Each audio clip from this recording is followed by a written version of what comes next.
Hey guys, Ash here coming at you today in Raid Shadow Legends. Welcome to the video, guys. We have a new fragment summon. First off, how was your weekend? Happy Monday.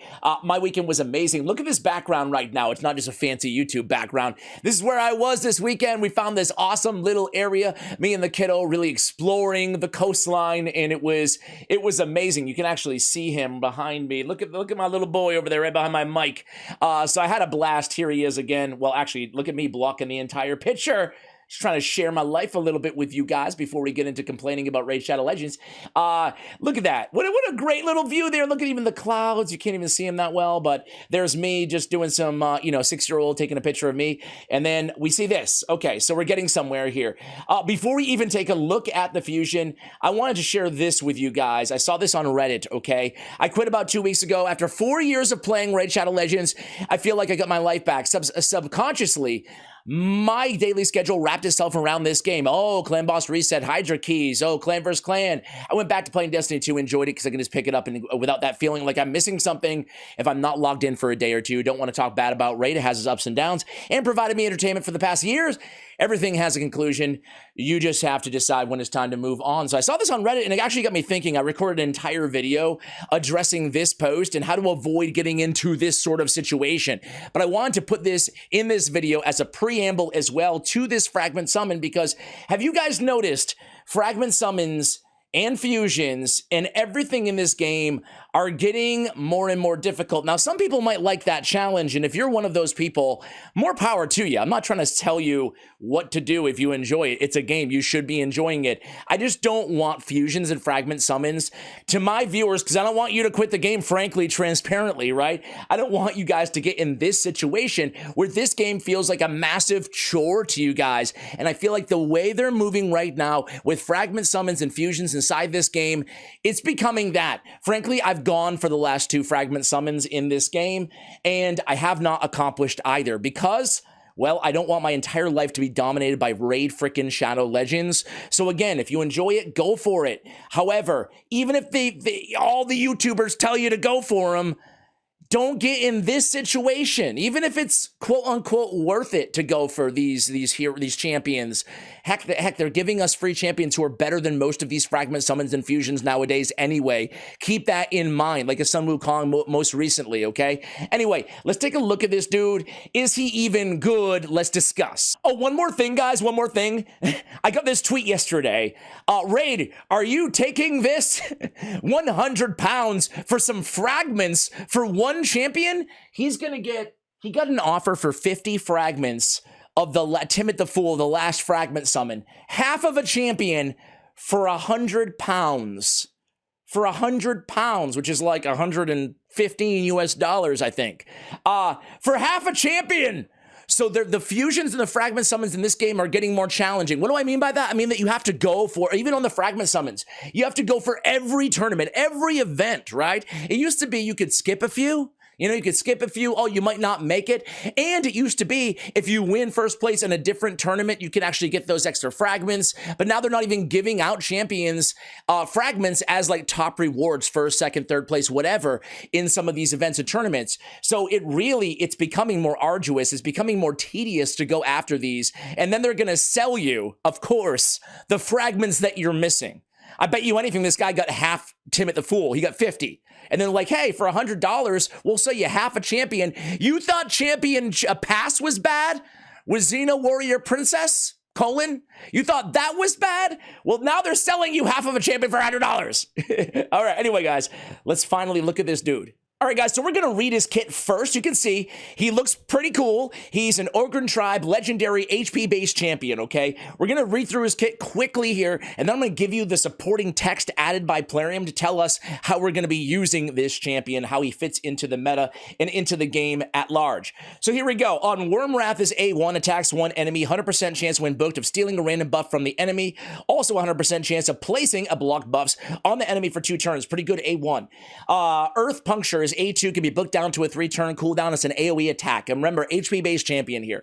AoE attack, 100% chance of removing all buffs from all enemies. Solid.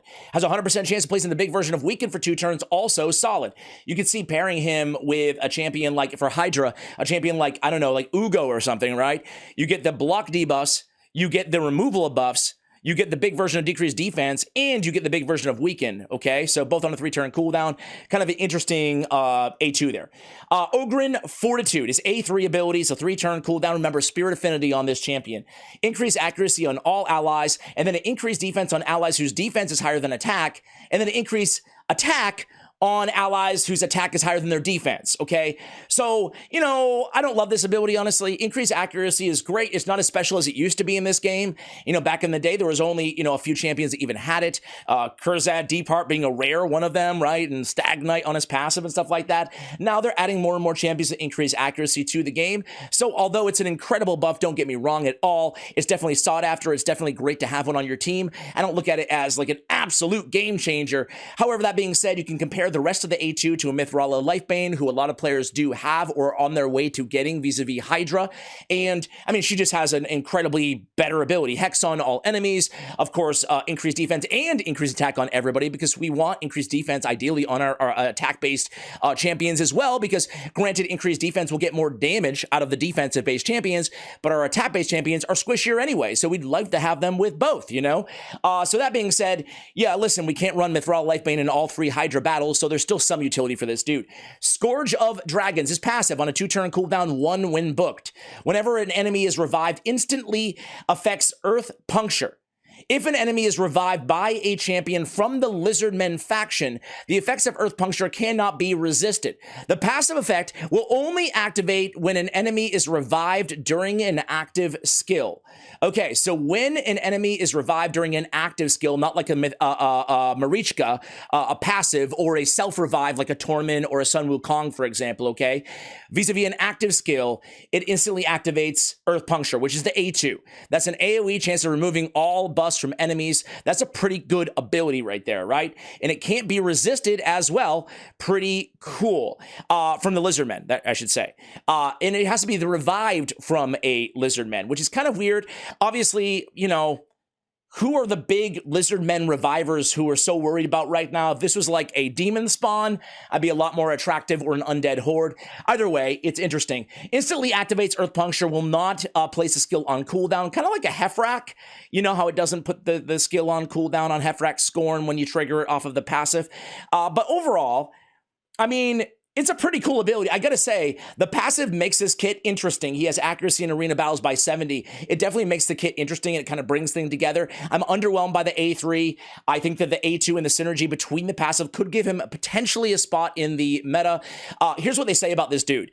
Ugir the Wyrmeater will be an arena anti-revive champion. He brings quite a lot to the table. We're talking about the arena, specifically the arena champion is what they're selling him as, literally. Transferring and removing buffs and weakening your enemies, buffing your own team, paired with the accuracy order in arena battles to ease using those effects. Same thing with the increased accuracy, definitely helpful for the arena where accuracy, sky's the limit. We need it, right?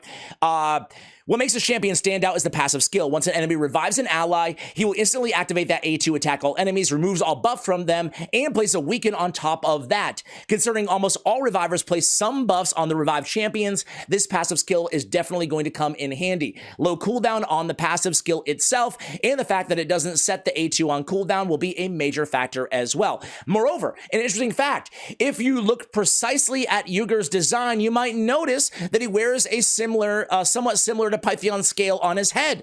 So if the revive, is produced by someone from the Lizardmen faction, I guess that would be, Python would be the dude, right, that we're talking about.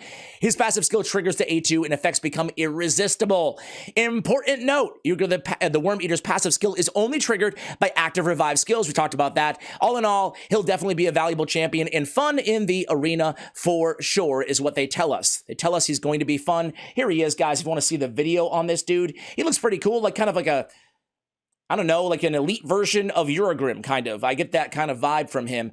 Maybe not from the back, but definitely from the front, right? What about you guys? So overall, guys, I think that this dude, yeah, sure, he can be pretty cool, right? He can be pretty cool. Do I think he's a must-have? Do I think he's a Helikath type fusion, an absolute can't miss? No, frankly, I don't. Do I think he could be cool, especially with that instant activation? In the same way, like a Hefrak's cool. Different reasons, obviously. And it's cool that he has the anti-revival kind of built in, because revive is so hot in the meta. But it has to be an active skill on that revive. Keep that in mind, right? Overall, I don't think he's a must go forward. But moreover, I do want to end on the point that I started with on this video. Listen, if you find these tedious in any way, don't let a fusion or a fragment summon in this case dominate your real life. Like, I'm not here to preach to you. I'm not your teacher. I'm not your dad. I'm not your mom. I'm not your whatever, right? But if you find yourself feeling that these fragment summons are a task and it's getting you to not like the game, just pass. You're going to be okay. Your account's going to be A-okay. Trust me. Much love, and as always, take care, guys.